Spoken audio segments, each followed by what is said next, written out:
ପିଲାମାନେ ଆଜି ଆମେ ଖାଦ୍ୟର ରହସ୍ୟ ପ୍ରଶ୍ନ ଉତ୍ତର କରିବା। ପଞ୍ଚମ ଶ୍ରେଣୀର ଆମ ବିଚିତ୍ର ବିଷୟର ତୃତୀୟ ପାଠ ଖାଦ୍ୟର ରହସ୍ୟ ପ୍ରଶ୍ନ ଉତ୍ତର କରିବା। ତ ଚାଲ କରିବା ପ୍ରଶ୍ନ ଉତ୍ତର। ତ ପେଜ ନମ୍ବର 42 କାଢ଼।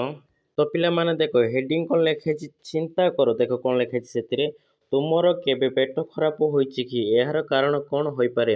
ତୁମେ ଜାଣିଛ କି ତୁମେ କେବେ ଭୁଲ ବଶତଃ ନଷ୍ଟ ହୋଇଯାଇଥିବା ଖାଦ୍ୟ ଖାଇ ଦେଇଥିଲ କି? ତୁମେ ଶରୀର ଅସୁସ୍ଥ ହୋଇଥିଲା କି? ଯଦି ହଁ, ତେବେ ସୁସ୍ଥ ହେବା ପାଇଁ ତୁମେ କ'ଣ କରିଥିଲ? ଶ୍ରେଣୀରେ ତୁମର ଅଭିଜ୍ଞତାକୁ ବର୍ଣ୍ଣନା କର। ପିଲାମାନେ ଉତ୍ତର ଲେଖିବାର ଲେଖିବ କ'ଣ ଯେ ପେଟ ଖରାପ ହେବାର କାରଣ। ହଁ, ମୋର କେବେ କେବେ ପେଟ ଖରାପ ହୋଇଛି। ଏହାର ମୁଖ୍ୟ କାରଣ ହେଉଛି ଦୂଷିତ ଖାଦ୍ୟ କିମ୍ବା ଜଳ ଗ୍ରହଣ କରିବା। ବାହାରରେ ଖୋଲା ଓ ଅସ୍ୱାସ୍ଥ୍ୟକର ଖାଦ୍ୟ ଖାଇବା ଦ୍ୱାରା ପେଟ ଖରାପ ହୁଏ। ଖାଇବା ପୂର୍ବରୁ ହାତ ଭଲ ଭାବେ ନ ଧୋଇଲେ ଜୀବାଣୁ ପେଟକୁ ଯାଇଥାନ୍ତି। ଏମିତି ଲେଖିବ। ତାପରେ ଲେଖିବ ତଳକୁ ଲେଖିବ ସୁସ୍ଥ ହେବା ପାଇଁ କରାଯାଉଥିବା ପ୍ରତିକାର। ଶରୀର ଜଳୀୟ ଅଂଶ ବଜାୟ ରଖିବା ପାଇଁ ପ୍ରଚୁର ବିଶୁଦ୍ଧ ପାଣି ପିଇବା ଉଚିତ। ପାଣିରେ ORS କିମ୍ବା ଲୁଣ ଚିନିର ଘୋଳ ମିଶାଇ ପିଇବା ଦରକାର। ତାପରେ ସେହି ସମୟରେ କେବଳ ସହଜରେ ହଜମ ହେଉଥିବା ହାଲକା ଖାଦ୍ୟ ଯେପରିକି ଜାଉ ବା ଭାତ ଖାଇବା ଉଚିତ। ତ ପିଲାମାନେ ଏମିତି ସେ କୋଶ୍ଚିନ୍ ଯଦି ପେଟ ରୋଗ ଯଦି ହେଇଥିବ ବୋଇଲେ ଏ ଟାଇପ୍ର କରି, ତାପରେ ସୁସ୍ଥ ହେବା ପାଇଁ ବୋଇଲେ ଏ ଟାଇପ୍ର ତୁମେ ଲେଖିବ ଉତ୍ତର। ଏବେ ନେକ୍ସଟ ଦେଖ ତଳେ କ'ଣ ଲେଖିଛି କୋଶ୍ଚିନ୍। ତ ପିଲାମାନେ ସେଠି ଲେଖିଛି ରହସ୍ୟ 2, କିଛି ଖାଦ୍ୟ ଶୀଘ୍ର ନଷ୍ଟ ହୋଇଯାଏ କାହିଁକି? ତ ଆର ଉତ୍ତର ଲେଖିବ ତୁମେ। ଲେଖିବ ଆର ଉତ୍ତର, ଖାଦ୍ୟ ଶୀଘ୍ର ନଷ୍ଟ ହେବାର ମୁଖ୍ୟ କାରଣ ଗୁଡ଼ିକ ନିମ୍ନରେ ଦିଆଗଲା। ଅଣୁଜୀବର ବୃଦ୍ଧି, ବ୍ୟାକ୍ଟେରିଆ ଏବଂ କବକ ଫଙ୍ଗସ ଖାଦ୍ୟରେ ବଢ଼ି ତାହାକୁ ଖରାପ କରିଦିଅନ୍ତି। ତାପରେ ଆର୍ଦ୍ରତା, ଖାଦ୍ୟରେ ଥିବା ଜଳୀୟ ଅଂଶ ଜୀବାଣୁ ବଂଶବୃଦ୍ଧିରେ ସାହାଯ୍ୟ କରେ। ତା ତଳେ ଲେଖିବ ବାୟୁ ଏବଂ ଅମ୍ଳଜାନ, ବାୟୁ ସଂସ୍ପର୍ଶରେ ଆସିଲେ ଖାଦ୍ୟର କାରଣ ଅକ୍ସିଡାଇଜ୍ ହୋଇଥାଏ। ତାପରେ ତାପମାତ୍ରା, ଅଧିକ ଗରମ ବା ଅନୁକୂଳ ତାପମାତ୍ରାରେ ଅଣୁଜୀବମାନେ ଅତି ଶୀଘ୍ର ବଢ଼ନ୍ତି। ତାପରେ ପ୍ରାକୃତିକ ଏନଜାଇମ୍, ଖାଦ୍ୟରେ ଥିବା ଏନଜାଇମ୍ ଯୋଗୁଁ ଖାଦ୍ୟ ତାହା ଶୀଘ୍ର ପଚିଯାଏ। ତ ଏମିତି ପିଲାମାନେ ଉତ୍ତର ଲେଖିବ। ତ ପିଲାମାନେ ସେଇ ପେଜରେ ଦେଖ ତଳେ କ'ଣ ଲେଖାଇଛି, ଲେଖରେ କୋଶ୍ଚିନ୍, ଖାଦ୍ୟ ନଷ୍ଟ ହେବାର କାରଣ କ'ଣ ହୋଇପାରେ ବୋଲି ତୁମେ ଭାବୁଛ? ତ ଆର ଉତ୍ତର ଲେଖିବ ତୁମେ। ଉତ୍ତର ଲେଖିବ ପିଲାମାନେ, ଖାଦ୍ୟ ନଷ୍ଟ ହେବାର କାରଣ, ଖୋଲାରେ ରଖିବା, ଖାଦ୍ୟକୁ ଅଧିକ ସମୟ ଖୋଲା ରଖିଲେ ତାହା ଖରାପ ହୁଏ। ଜୀବାଣୁ ଓ କବକ, ବାୟୁରେ ଥିବା ଜୀବାଣୁ ଏବଂ ଫଙ୍ଗସ ଯୋଗୁଁ ଖାଦ୍ୟ ସଢ଼ିଯାଏ। ଅତ୍ୟଧିକ ରୋଷେଇ, ଆବଶ୍ୟକତା ଠାରୁ ଅଧିକ ରାନ୍ଧିବା। ତା ତଳକୁ ଲେଖିବ ତୁମେ, ରାନ୍ଧିବା ଦ୍ୱାରା ଖାଦ୍ୟ ନଷ୍ଟ ହୁଏ। ତାପରେ ତୁମେ ଏମିତି ଉତ୍ତର ଲେଖିବ। ବହିରେ ଲେଖିବାକୁ ହେଲେ କୋଡ଼ାଲେ ଗୋଟେ ପଏଣ୍ଟ ନହେଲେ 2ଟା ପଏଣ୍ଟ ଲେଖିଦେଲେ ହେବ। ଏବେ ନେକ୍ସଟ ପେଜ କାଢ଼ ତୁମେ। ତ ପିଲାମାନେ ପେଜ ନମ୍ବର 43 କାଢ଼। ଦେଖ ରହସ୍ୟ 3 କ'ଣ ଲେଖାଇଛି। ତ ପିଲାମାନେ ରହସ୍ୟ 3 ଲେଖାଇଛି, ଆମେ ଆମର ଖାଦ୍ୟକୁ ନଷ୍ଟ ହେବାରୁ କିପରି ରକ୍ଷା କରିପାରିବା? ତ ଆର ଉତ୍ତର ଲେଖିବ ପିଲାମାନେ ତୁମେ। ତ ପିଲାମାନେ ରହସ୍ୟ 3ର ଉତ୍ତର ଲେଖିବା, ଆମେ ଆମର ଖାଦ୍ୟକୁ ନଷ୍ଟ ବା ଖରାପ ହେବାକୁ ରକ୍ଷା କରିପାରିବା ପାଇଁ ନିମ୍ନଲିଖିତ ଉପାୟ ଗୁଡ଼ିକ ଆପଣାଇ ପାରିବା। ଶୁଖାଇବା, ଖାଦ୍ୟ ପଦାର୍ଥକୁ ଖରାରେ ଶୁଖାଇ ସେଥିରେ ଥିବା ଜଳୀୟ ଅଂଶ କମାଇ ଦିଆଯାଏ, ଯାହାଦ୍ୱାରା ଏହା ଶୀଘ୍ର ଖରାପ ହୁଏ ନାହିଁ, ଯେପରିକି ବଢ଼ି, ପାମ୍ପଡ଼, ମାଛ। ତ ପିଲାମାନେ ଏହିପରି ଭାବରେ ଯଦି ଖାଦ୍ୟ ଶୁଖାଇ ଦେବ ବୋଲି ନଷ୍ଟ ହେବନି। ତାପରେ ଦେଖ ଥଣ୍ଡା କରି ରଖିବା, ଫ୍ରିଜରେ ବା ଭିତରେ କମ୍ ତାପମାତ୍ରା ଯୋଗୁଁ ଜୀବାଣୁ ବଂଶବୃଦ୍ଧି କରିପାରନ୍ତି ନାହିଁ, ଫଳରେ ରନ୍ଧା ଖାଦ୍ୟ, କ୍ଷୀର, ପନିପରିବା ଅଧିକ ସମୟ ଭଲ ରହେ। ତ ପିଲାମାନେ ଏମିତି ଉତ୍ତର ଲେଖିପାରିବ। କୌଣସି ବି ଖାଦ୍ୟ ତୁମେ ଫ୍ରିଜରେ ରଖିଗଲେ କ'ଣ ହେବ ପିଲାମାନେ, ଥଣ୍ଡା ହେଇ ରହିବ, ସେଇଟା ନଷ୍ଟ ହେବନି। ତ ଏମିତି ରହସ୍ୟ 3ର ଉତ୍ତର ଲେଖିବ। ଏବେ କାଢ଼ ନେକ୍ସଟ ପେଜ। ପିଲାମାନେ ପେଜ ନମ୍ବର 44 କାଢ଼। ଦେଖ ଫଳାଫଳ 3ରେ କ'ଣ ଲେଖିଛି, ଖରାରେ ଶୁଖାଇବା ଦ୍ୱାରା ଲଙ୍କାରୁ ଜଳୀୟ ଅଂଶ ଦୂର ହୁଏ। ଜଳୀୟ ଅଂଶ ବିନା ଅଣୁଜୀବ ମାନଙ୍କର ବୃଦ୍ଧି ହୁଏ ନାହିଁ। ଦେଖ ଆସ ଲେଖିବାରେ ଲେଖାଇଛି କ'ଣ, ଦେଖ ସେ ମାଛ ଅଛି ଶୁଖୁଆ ଟାଇପ୍ର, ତାପରେ କ'ଣ ସବୁ ଦେଖ ଚିତ୍ର ଅଛି। ଦେଖ ତା ତଳକୁ କ'ଣ ଲେଖାଇଛି, ଦେଖ ନଷ୍ଟ ନ ହୋଇ ବର୍ଷ ସାରା ରହିବା ପାଇଁ ଅନ୍ୟ କେଉଁ ଜିନିଷ ଗୁଡ଼ିକ ଖରାରେ ଶୁଖାଯାଏ? ତ ଆର ଉତ୍ତର ଲେଖିବ ତୁମେ। ପିଲାମାନେ ନଷ୍ଟ ନ ହେବା ପାଇଁ କ'ଣ ଲେଖିବ, ବଡ଼ି ଲେଖିବ 3-11ରେ ବଡ଼ି, ତାପରେ ପାମ୍ପଡ଼, ତାପରେ ଆଚାର ପାଇଁ ଅଟା, କଟା ଆମ୍ବ, ତାପରେ ଶୁଖିଲା ଲଙ୍କା, ତାପରେ ଧାନ, ଗହମ, ବିଭିନ୍ନ ଡାଲି ଜାତୀୟ ଶସ୍ୟର ହଳଦୀ, ତାପରେ ତେନ୍ତୁଳି। ତ ପିଲାମାନେ ଏମିତି ଗୋଟେ ଧାଡ଼ିରେ ସେଇଥିରେ ଲେଖିବ ଶୁଖିଲା ଖାଦ୍ୟ ରହିବା ପାଇଁ। ତାପରେ ଏବେ ଦେଖ ନେକ୍ସଟ କ'ଣ ଲେଖାଇଛି, କାର୍ଯ୍ୟ 1। ତ ପିଲାମାନେ କାର୍ଯ୍ୟ 1ରେ କ'ଣ ଲେଖାଇଛି, ଆମ୍ବରୁ କେଉଁ ଜିନିଷ ତିଆରି କରି ତାହାକୁ ଅଧିକ ସମୟ ପାଇଁ ବ୍ୟବହାର କରାଯାଇ ପାରିବ? ତଳେ ଦିଆଯାଇଥିବା ସ୍ଥାନରେ ସେମାନଙ୍କର ନାମ ଲେଖ। ତ ପିଲାମାନେ ଦେଖ ଏଇଟା ଗୋଟେ ଆମ୍ବ ଚିତ୍ର ଦେଇଦେଇଛି, ତାପରେ ଗୋଟେ ବାକ୍ସରେ ହିଁ ଲେଖାଇଛି ଆଚାର, ଆଉ 5ଟା ବାକ୍ସରେ ଲେଖାଇନି। ତ ବାକ୍ସରେ ଲେଖିବ ଉତ୍ତର ଗୋଟେ। तो पिलाने गोटे बाक्सरे गोटे लिखिबो, गोटे बाक्सरे लिखिबो आंब सड़, तापर आउ गोटे बाक्सरे लिखिबो आंबुल, तापर आउ गोटे बाक्सरे लिखिबो जाम, तापर आउ गोटे बाक्सरे लिखिबो जेली, आउ गोटे बाक्सरे लिखिबो स्पास। तो पिलाने एमिति गोटे गोटे बाक्सरे गोटे गोटे उत्तर लिखिबो। एबे नेक्स्ट पेज काढ। पिलाने पेज 45 काढ। देखो कार्य 2 रे कोन लिखाइछि। 1 नंबर एक टमाटो नियो एवं ताहाको पतला करी काट। 2 नंबर कोन लिखाइछि टमाटर खंड गुड़े को खरा पड़ुथबा एक स्थान रे एक ट्रे रे रखो। 3 नंबर कोन लिखाइछि किछि दिन पर टमाटर तुमे कोन परिवर्तन लक्ष्य कल। टमाटो भली जिनिस गुड़िक संरक्षण करिवार कौनसी उपाय तुमे चिंता करिपारुछ कि। पिलाने देखो प्रथमे 3 नंबर कोन लिखिछि किछि दिन पर टमाटो तुमे कोन परिवर्तन लक्ष्य कल। तो पिलाने लिखिबो टमाटर होइतिबा परिवर्तन। किछि दिन खरा रखिबा पर टमाटर निर्मलिखित परिवर्तन देखाजिबा। टमाटो खंड गुड़िक संपूर्ण सुखिजिबा, से गुड़िक संकुचित होई छोट होइजिबा, सेथिरे थिबा जलीय अंश नष्ट होइजिबा। ता तळो लिखिबा आउथरे। पिलाने ता तळो आउथरे कोन लिखाइछि टमाटो संरक्षण करिवार उपाय। हाँ टमाटो भली जिनिस को संरक्षण करबा पई अनेक उपाय अछि। खरारे सुखाइबा, खरारे सुखाई दीर्घ दिन रखिबा, शीतल किरण रिफ्रिज बा फ्रिज रे रखिबा, सॉस बा चेरी प्रस्तुत करिबा, तार आचार प्रस्तुत लूण और तेल मिसाइबा। तो पिलाने आचार करिबार टमाटो तापर टमाटो सॉस करिपारिबो। एमिति पिलाने कार्य 2 रो उत्तर लिखिबो। एबे नेक्स्ट देखो कोन लिखाइछि तळे क्वेश्चन। पिलाने से पेज रे आगे तळे देखो कोन लिखाइछि हेडिंग आलोचना लिखाइछि। सेथिरे आगे जदि तेल मिसा जाई नथता तेबे एही आचार कोन होइथांता। तो आर उत्तर लिखिबो तमे। तो पिलाने उत्तर लिखिबो जदि आचार तेल मिसा जाई नथांता तेबे आचारटी बहुत शीघ्र नष्ट होई जाइथांता एवं सेथिरे कवक फ्रेम किंबा बैक्टेरिया भली अणुजीव जन्म होइथांते। तो पिलाने एमिति उत्तर लिखिबो। एबे देखाडो नेक्स्ट पेज। तो पिलाने पेज नंबर 46 काढ। देखो कोन लिखाइछि तुमे जानिछ कि आमे माने जल को ठंडा रखिबा पई माटी पात्र व्यवहार करू। तो पिलाने माटी पात्र देखिछ कळसी फळसी माटी टाइप रहित ठंडा रखिबा पई सेडा व्यवहार करू। तापर देखो एडी कोन लिखाइछि लहुणी को गरम कराଯାए। एडा लहुणी करी पिलाने कोन क्षीर सिजेरी केमिति घिओ बाहर कराଯାए से विषय लिखाइछि। तळे देखो कार्य 3 रे कोन लिखाइछि। तो पिला माने कार्य 3 रे लिखाइछि घरे वयस्क माननकु तुम परिवारर खाद्य संरक्षण अभ्यास विषय पचारि बुझ। अति कम रे एहिपरि गोटे अभ्यास लेख। तो पिलाने किपरि देखो लिखि कहि दउछ अभ्यास। तो पिलाने खाद्य संरक्षण विषय अभ्यास लिखिबो तमे। पिलाने लिखिबो खाद्य संरक्षण अभ्यास खरारे सुखाइबा। आमे घरे विभिन्न खाद्य पदार्थ जेपरि कि बड़ी पांपड़ आंबुल सुखिला आंब एवं विभिन्न प्रकार शाग बा परिबा को सूर्य किरण रे भल भाबे सुखाई संरक्षित कराଯାए, ଯାହାଦ୍ୱାରା ସେଗୁଡ଼ିକ ବହୁ ଦିନ ପର୍ଯ୍ୟନ୍ତ ନଷ୍ଟ ନ ହୋଇ ଭଲ ରହେ। ତ ପିଲାମାନେ ଏମିତି ଖାଦ୍ୟ ସଂରକ୍ଷଣ ବିଷୟରେ ଗୋଟେ ଅଭ୍ୟାସ ଲେଖିପାରିବ। ଏବେ ନେକ୍ସଟ ପେଜ କାଢ଼। ତ ପିଲାମାନେ ପେଜ ନମ୍ବର 47 ଦେଖ। ଏଇଠି କ'ଣ ଲେଖିଛି ତୁମେ ଜାଣିଛ କି ଗୋଲମରିଚ ବିଷୟରେ ଦେଇଛି। ତାପରେ ତୁମେ ଜାଣିଛ କି ଏଇଠି କ'ଣ ଲେଖିଛି ମନୁଷ୍ୟମାନଙ୍କ ବହୁ ପୂର୍ବରୁ କୀଟପତଙ୍ଗ ମାନେ ଖାଦ୍ୟ ସଂରକ୍ଷଣ କରୁଥିଲେ। ବିରୁଡ଼ି ତାର ଲାଭା ପାଇଁ ଖାଦ୍ୟ ସଂରକ୍ଷଣ କରୁଥାଏ। ତ ପିଲାମାନେ ଏଇଟା କୀଟପତଙ୍ଗ ବିଷୟ ଦେଇଛି ଦେଖ। ତ ତାପରେ କ'ଣ ଲେଖାଯାଇଛି ଇଡଲି କିପରି ତିଆରି ହୁଏ। ତ ପିଲାମାନେ ଇଡଲି କିପରି ତିଆରି ହୁଏ ତମେ ଜାଣିଥିବ ଗୋଟେ ରସ ଟାଇପ୍ର ତାର ଅଛି ଇଡଲି ବନେଇବା ପାଇଁ। ତାପରେ ଚାଉଳ ତାର ବିରି କ'ଣ ସବୁ ପକେଇ ଇଡଲି ଟାଇପ୍ର ତିଆରି କରାଉଛି। ଏବେ ନେକ୍ସଟ ପେଜ କାଢ଼। ତ ପିଲାମାନେ ପେଜ ନମ୍ବର 48 କାଢ଼। ଦେଖ କ'ଣ ଲେଖାଯାଇଛି ଫଳାଫଳ 7 ଲେଖାଯାଇଛି। ତା ତଳକୁ କ'ଣ ଚିନ୍ତା କରାଯାଇଛି ହେଡ଼ିଂ ଦିଆଯାଇଛି। ତ ଦେଖ ସେଥିରେ କ'ଣ ଲେଖାଯାଇଛି ତୁମର କେବେ ପେଟ ଖରାପ ବାନ୍ତି କିମ୍ବା ବଦହଜମି ହୋଇଛି କି ତୁମେ ଏଥିପାଇଁ କୌଣସି ଘରୋଇ ଉପକାର କରିଥିଲ କି ତୁମକୁ ଦିଆଯାଇଥିବା ଘରୋଇ ଉପକାର ବିଷୟରେ ଲେଖ। ତ ଉତ୍ତର ଲେଖିବ ପିଲାମାନେ ଘରୋଇ ହିସାବରେ। ତ ପିଲାମାନେ ଆର ଉତ୍ତର ଲେଖିବ ହଁ ମୋର ପୂର୍ବରୁ ପେଟ ଖରାପ ଏବଂ ବଦ୍ହଜମ ହୋଇଥିଲା। ସେହି ସମୟରୁ ମୋ ପରିବାର ଲୋକେ ମୋତେ ନିମ୍ନଲିଖିତ ଘରୋଇ ଉପାୟ ଗୁଡ଼ିକ ଦେଇଥିଲା। ଲୁଣ ଚିନି ପାଣି ORS। ପେଟ ଖରାପ ସମୟରେ ଶରୀରର ଜଳୀୟ ଅଂଶ ବଜାୟ ରଖିବା ପାଇଁ ମୋତେ ଉଷୁମ ପାଣିରେ ସାମାନ୍ୟ ଲୁଣ ଏବଂ ଚିନି ମିଶାଇ ପିଇବାକୁ ଦିଆଯାଇଥିଲା। ତା ତଳୁ ଲେଖିବା ଆଉଥରେ। ତ ପିଲାମାନେ ଲେଖିବା ତା ତଳୁ ଜିରା ଏବଂ ଜୁଆଣି ପାଣି। ବଦ୍ହଜମି ଏବଂ ଗ୍ୟାସ୍ ସମସ୍ୟାରୁ ମୁକ୍ତି ପାଇବା ପାଇଁ ଜିରା ଓ ଜୁଆଣିକୁ ପାଣିରେ ଫୁଟାଇ ସେହି ପାଣିକୁ ଛାଣି ମୋତେ ପିଇବାକୁ ଦିଆଯାଇଥିଲା।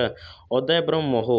ପେଟ ଯନ୍ତ୍ରଣା ଏବଂ ବାନ୍ତି ଭାବେ କମାଇବା ପାଇଁ ଅଦା ରସ ସହିତ ମହୁ ମିଶାଇ ଦିଆଯାଇଥିଲା। ଦହି ଭାତ। ତ ପିଲାମାନେ ଏହିପରି ଭାବେ ତୁମ ଉତ୍ତର ଲେଖିବ ଚିନ୍ତା କରର। ଏବେ ନେକ୍ସଟ ପେଜ କାଢ଼। ଦେଖ କ'ଣ ଦିଆଯାଇଛି। ତ ପିଲାମାନେ ପେଜ ନମ୍ବର 49 କାଢ଼। ଦେଖ କାର୍ଯ୍ୟ 4ରେ କ'ଣ ଲେଖାଇଛି। ପିଲାମାନେ ଦେଖ କାର୍ଯ୍ୟ 4ରେ କ'ଣ ଲେଖିଛି ତୁମେ କେବେ ତୁମ ପରିବାରର ବୟସ୍କମାନଙ୍କ ସହ ପନିପରିବା ଓ ଫଳ କିଣିବାକୁ ଯାଇଛ କି? ଏପରି ଭ୍ରମଣ ସମୟରେ ବୟସ୍କମାନେ ବଜାରରେ ଫଳ ଓ ପନିପରିବା କିପରି ବାଛନ୍ତି ତାହା ଲକ୍ଷ୍ୟ କର। ତୁମର କିଣାବିକା କାର୍ଯ୍ୟକ୍ରମରୁ ଶିଖିଥିବା ଗୋଟିଏ ଜିନିଷ ଫଳାଫଳ ନ ଶେଷ କରି ଲେଖ ଯେପରି ଦିଶା ଲେଖିଥିବ। ତ ପିଲାମାନେ ଦେଖ ଲେଖିବ କିପରି ଦେଖ ମୁଁ କହିଦେଉଛି। ତ ପିଲାମାନେ ଉତ୍ତର ଲେଖିବ ଫଳାଫଳ ନ ମୁଁ ମୋ ପରିବାର ବୟସ୍କମାନଙ୍କ ଠାରୁ ଶିଖିଲି ଯେ ପନିପରିବା ଓ ଫଳ କିଣିବା ସମୟରେ ସେଗୁଡ଼ିକ ତାଜା ପରିଷ୍କାର ଏବଂ ପାକଳ ଅଛି କି ନାହିଁ ଭଲ ଭାବେ ଦେଖି କିଣିବା ଉଚିତ। ପଚା ବା ପୋକ ଥିବା ଫଳ ପନିପରିବା ସ୍ୱାସ୍ଥ୍ୟ ପାଇଁ କ୍ଷତିକାରକ ହୋଇଥାଏ। ତ ପିଲାମାନେ ଏମିତି ଫଳ ନରେ ଫଳାଫଳ ନରେ ଲେଖିବ ଉତ୍ତର।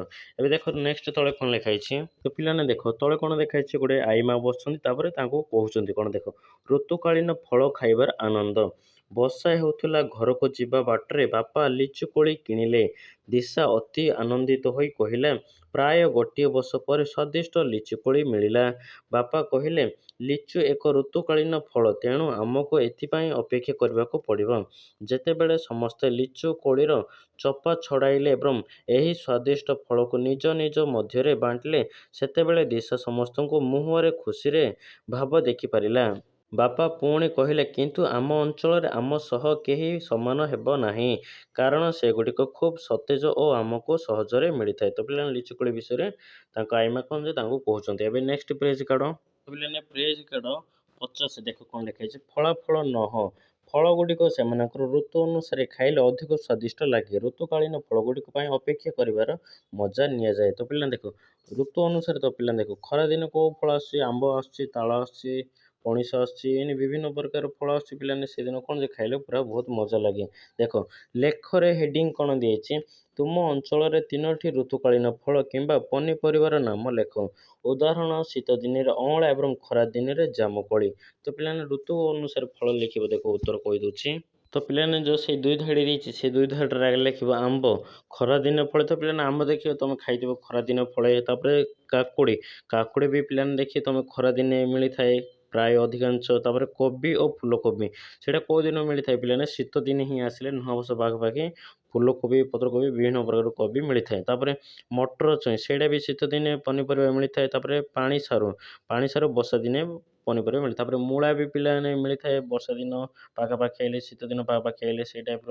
ତ ଆଉ କୁଆଡ଼େ ତୁମେ ଜାଣିଥିଲେ ତୁମେ ସେ ଦୁଇ ଧାଡ଼ି ଭିତରେ ଲେଖିବ। ଏବେ କାଢ଼। ଦେଖ ନେକ୍ସଟ କ'ଣ ଲେଖାଇଛି ଆଉ ଥରେ। ପିଲାମାନେ ଦେଖ ସେଥିରେ ତା ତଳୁ କ'ଣ ଲେଖିଛି, ଠିକ୍ ଭାବରେ ଚୋବାଇ ଖାଅ। ଅନୁସନ୍ଧାନ ତୁମ ପାଟି ଭିତରେ ଖାଦ୍ୟରେ କି ପରିବର୍ତ୍ତନ ହୁଏ। ତ ପିଲାମାନେ ଆର ଉତ୍ତର ଲେଖିବ ତୁମେ। ତ ପିଲାମାନେ ଉତ୍ତର ଲେଖିବ ଭୌତିକ ପରିବର୍ତ୍ତନ। ଦାନ୍ତ ଦ୍ୱାରା ଚୋବାଇବା ଫଳରେ ଖାଦ୍ୟ ଛୋଟ ଛୋଟ ଖଣ୍ଡରେ ପରିଣତ ହୁଏ। ତାପରେ ରାସାୟନିକ ପରିବର୍ତ୍ତନ, ପାଟିରୁ ବାହାରୁଥିବା ଲାଳ ସ୍ୱଳ୍ପ ଖାଦ୍ୟ ସହ ମିଶି ଏହାକୁ ନରମ ଓ ଚିକ୍କଣ କରେ। ତା ତଳୁ ଆଉ ଥରେ ଲେଖିବ। ତ ପିଲାମାନେ ଲେଖିବ ସ୍ୱାଦର ପରିବର୍ତ୍ତନ। ଲାଳରେ ଥିବା ଏଞ୍ଜାଇମ୍ ଶ୍ୱେତସାର ଜାତୀୟ ଖାଦ୍ୟକୁ ଗୁଳ୍କଳରେ ପରିଣତ କରେ, ଯାହାଦ୍ୱାରା ଖାଦ୍ୟ ମିଠା ଲାଗେ। ତ ପିଲାମାନେ ଏମିତି ଭାବରେ ଉତ୍ତର ତୁମେ ଲେଖିବ। ତାପରେ ଦେଖ ତଳେ କ'ଣ ଲେଖା ହେଇଛି।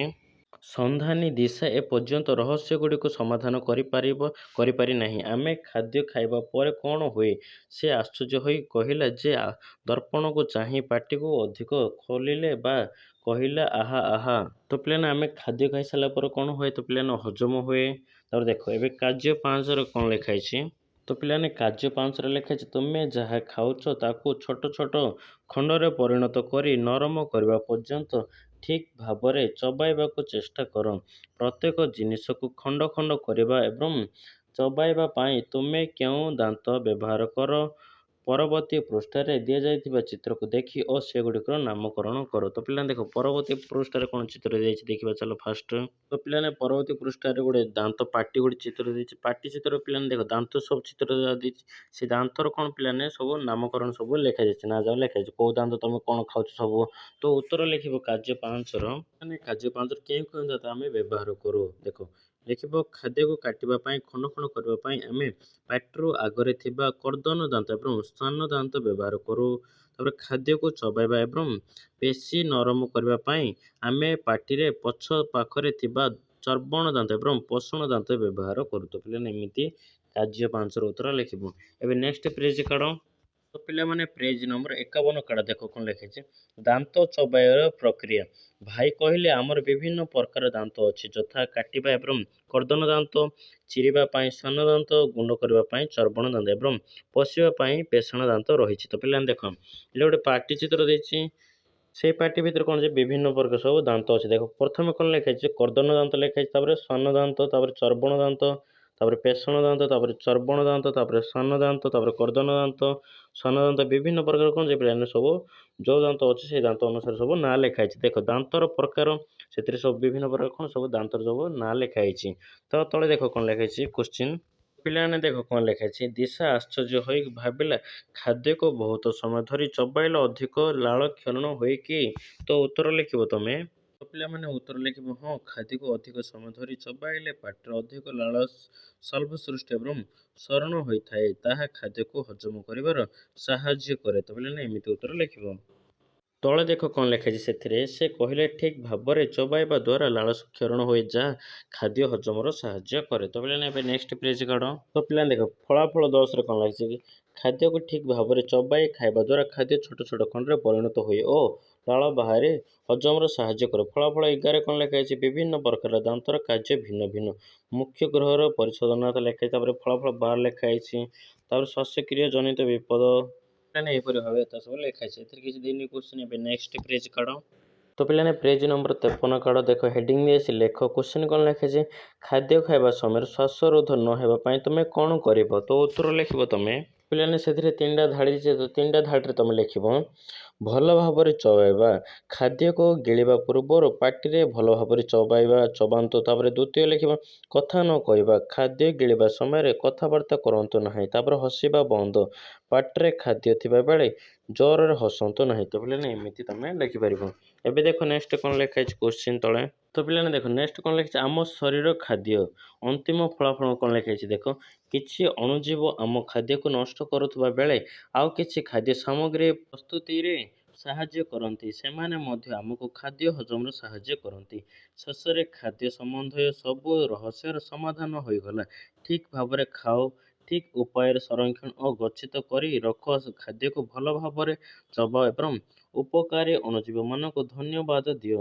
ସବୁ ରହସ୍ୟର ସମାଧାନ ହୋଇଗଲା। ଅନୁସନ୍ଧାନ ଦିଶା ଖୁସିରେ ତାର ଖାତାକୁ ବଦଳାଇଲା।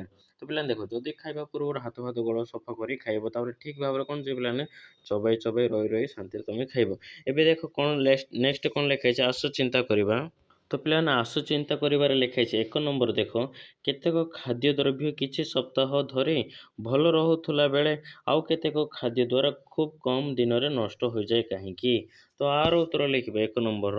ତ ପିଲାମାନେ 1 ନମ୍ବର ଉତ୍ତର ଲେଖିବ କେତେକ ଖାଦ୍ୟର ଜଳୀୟ ଅଂଶ କମ୍ ଥାଏ ଏବଂ ପ୍ରାକୃତିକ ସଂରକ୍ଷଣ ଥାଏ, ଯାହାଦ୍ୱାରା ଜୀବାଣୁ ଓ କବକ ସହଜରେ ବଢ଼ିପାରନ୍ତି ନାହିଁ। ତା ତଳୁ ଆଉ ଲେଖିବ ସେଥିରେ ଆଜ୍ଞା ଯେଉଁ ଖାଦ୍ୟରେ ଜଳୀୟ ଅଂଶ ପୁଷ୍ଟିସାର ଏବଂ ଶର୍କରା ଅଧିକ ଥାଏ, ଯଥା ନୂତନୀୟ ରନ୍ଧା ଖାଦ୍ୟ, ପନିପରିବା, ଫଳ, ସେଥିରେ ଅଣୁଜୀବମାନେ ଶୀଘ୍ର ବଂଶ ବିସ୍ତାର କରି ତାକୁ ଖୁବ୍ କମ୍ ଦିନରେ ନଷ୍ଟ କରିଦିଅନ୍ତି। ତ ପିଲାମାନେ ଏମିତି 1 ନମ୍ବର ଉତ୍ତର ଲେଖିବ।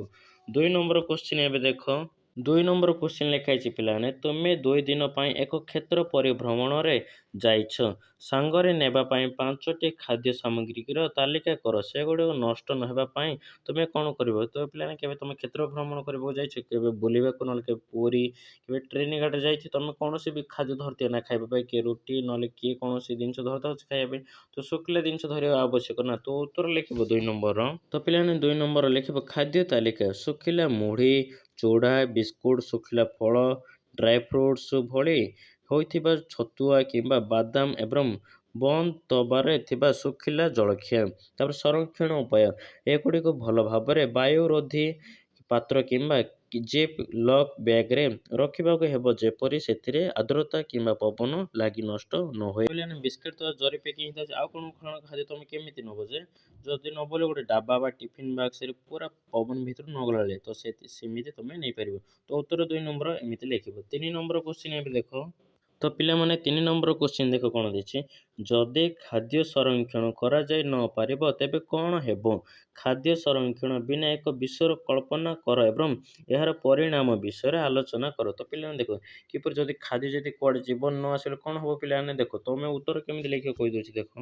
ତ ପିଲାମାନେ 3 ନମ୍ବର ଉତ୍ତର ଲେଖିବ ଖାଦ୍ୟ ସଂରକ୍ଷଣ ନହେଲେ ଉତ୍ପାଦିତ ଖାଦ୍ୟରେ ଏକ ବଡ଼ ଅଂଶ ଅମଳ ଓ ବଜାରକରଣ ସମୟରେ ପୋତି ନଷ୍ଟ ହୋଇଯିବ, ଯାହାଦ୍ୱାରା ଦେଶର ଭୟଙ୍କର ଖାଦ୍ୟ ଅଭାବ ଏବଂ ଦୂଷିତ ଦେଖାଦେବ। ତାପରେ ବର୍ଷ ସାରା ସବୁ ପ୍ରକାର ଫଳ ପନିପରିବା ମିଳିବ ନାହିଁ ଏବଂ ଦୀର୍ଘଦିନିଆ ଯାତ୍ରା କିମ୍ବା ଜରୁରୀ ପରିସ୍ଥିତିରେ ଲୋକଙ୍କ ପାଇଁ ଖାଦ୍ୟ ସଂରକ୍ଷଣ ଅସମ୍ଭବ ହୋଇପଡ଼ିବ। ତ ପିଲାମାନେ ବିଶ୍ୱରେ ଏହିପରି ଭାବେ ହେଇପାରିବ। 3 ନମ୍ବର ଏମିତି ଉତ୍ତର ଲେଖିବ। ଏବେ ନେକ୍ସଟ ପେଜ କାଢ଼। ତ ପିଲାମାନେ ଦେଖ 4 ନମ୍ବର କ'ଣ ଲେଖିଛି, ନିମ୍ନଲିଖିତ ତଥ୍ୟ ଗୁଡ଼ିକ ମେଳ କର। କ ସ୍ତମ୍ଭରେ ଥିବା ଖାଦ୍ୟ ସାମଗ୍ରୀକୁ କେଉଁ ଉପାୟରେ ସଂରକ୍ଷଣ କରି ଖ ସ୍ତମ୍ଭରେ ଥିବା ଉତ୍ପାଦିତ ମିଳିବ ତାହା ଲେଖ। ତ ପିଲାମାନେ ଦେଖ ଏଇଟା ଗୋଟେ ସାରଣୀ କରାଯାଇଛି। ସାରଣୀରେ କ'ଣ ଲେଖାଯାଇଛି, ସାମଗ୍ରୀ ସଂରକ୍ଷଣର ପଦ୍ଧତି ତାର ଉତ୍ପାଦ। ତ ପିଲାମାନେ ଦେଖ ସାମଗ୍ରୀରେ ଆମ୍ବ ଲେଖା ହେଇଛି, ଆମ୍ବ, ପାମ୍ପଡ଼, ବିଭିନ୍ନ ଫଳ, ଲେମ୍ବୁ, ବଟର, ତାପରେ ବଟା ବିରି, ତାପରେ ଲଙ୍କା, ତାପରେ ମାଛ। ଆମ୍ବରେ କ'ଣ ଲେଖା ହେଇଛି ଦେଖ, ଖରାରେ ଶୁଖାଇବା, ତାପରେ ଆମ୍ବୁଲ ହବ। ତ ପିଲାମାନେ ଦେଖ ପାମ୍ପଡ଼ ଖରାରେ ଶୁଖାଇବା, ଶୁଖିଲା ପାମ୍ପଡ଼। ତାପରେ ବିଭିନ୍ନ ଫଳ ଏଇଟା ଛାଡ଼ି ଦେଇଛି ଜେଲ୍ ଜାମ୍। ତ ଦେଖ ସାରଣୀ କେମିତି ପୂରଣ କରିବ ଉତ୍ତର କହିଦେଉଛି। ତ ପିଲାମାନେ ପାମ୍ପଡ଼ର ଲେଖା ହେଇଛି, ବିଭିନ୍ନ ଫଳର ଲେଖାନି ସେଖାନି କ'ଣ ଲେଖିବ ଯେ ସଂରକ୍ଷଣ ପଦ୍ଧତିରେ ଲେଖିବ ଚିନି ସିରା ବ୍ୟବହାର କରିବା ବା ଫୁଟାଇବା ବିଭିନ୍ନ ଫଳର। ତାପରେ ତାକୁ କ'ଣ କରାଯାଏ ପିଲାମାନେ ଜେଲ୍ ବା ଆଚାର କରିବା। ତାପରେ ଲେମ୍ବୁ ଦେଇଛି, ଲେମ୍ବୁରେ ସାଇଡ଼ ଲେଖିବ ଲୁଣ, ତେଲ ଓ ମସଲା ମିଶାଇବା। କ'ଣ କରିବା ପିଲାମାନେ ଲେମ୍ବୁ ଆଚାର କରିବା। ତା ତଳୁ ଦେଖ ତ ପିଲାମାନେ ନେକ୍ସଟ ଦେଇଛି ବଟର ଲହୁଣୀ। ତ ସେଥିରେ ସେକେଣ୍ଡ କ'ଣ ଲେଖିବ ଯେ ଗରମ କରିବା ବା ଢାଳିବା, ଜାଳିବା ଘିଅ ସେଇଟା ପିଲାମାନେ ହବ। ତାପରେ ବଟା ବିରି, ବଟା ବିରିରେ କ'ଣ ଲେଖିବ ଯେ ଖରାରେ ଶୁଖାଇବା, ବଡ଼ି କରିବା। ତାପରେ ଲଙ୍କାରେ ଦେଇଛି, ତ ଲଙ୍କାରେ ସେକେଣ୍ଡ କ'ଣ ଲେଖିବ ଯେ ଖରାରେ ଶୁଖାଇବା। କ'ଣ କରିବା ସେଇଟା ପିଲାମାନେ ଲଙ୍କା ଗୁଣ୍ଡ କରିବା। ତାପରେ ମାଛ ଦେଇଛି, ମାଛରେ କ'ଣ ଲେଖିବ ଯେ ତମେ ଲୁଣ ଦେଇ ଖରାରେ ଶୁଖାଇବା। ତ ପିଲାମାନେ ସେଇଟା କ'ଣ ହବ ଯେ ଶୁଖୁଆ ହବ। ତ ପିଲାମାନେ ଏମିତି ଭାବରେ ସାରଣୀଟା ପୂରଣ କରିବ। ପିଲାମାନେ ଏହିପରି ଭାବରେ ପାଠ 3 ସରିଲା। ପ୍ରଶ୍ନ ଉତ୍ତର ପିଲାମାନେ ଦେଖନ୍ତୁ ପରିବେଶ ପାଠର ଆମ ବିଚିତ୍ର ବିଷୟରେ 1 ଚାପ୍ଟର ଛାଡ଼ି ଦେଇଛି, ଚାପ୍ଟର 2 ବି ଛାଡ଼ି ଦେଇଛି, ଏଇଟା ଚାପ୍ଟର 3 ଆଉ ପରିବେଶ ସାହିତ୍ୟରେ ବି ଛାଡ଼ି ଦେଇଛି କ୍ଲାସ୍ 5। ସବୁ କ୍ଲାସ୍ରେ ଛାଡ଼ୁଛି, ଚ୍ୟାନେଲ୍ ତୁମେ ଯାଇ ଦେଖ। ଭିଡ଼ିଓକୁ ଲାଇକ୍ କର, ଚ୍ୟାନେଲ୍କୁ ସବସ୍କ୍ରାଇବ୍ କର।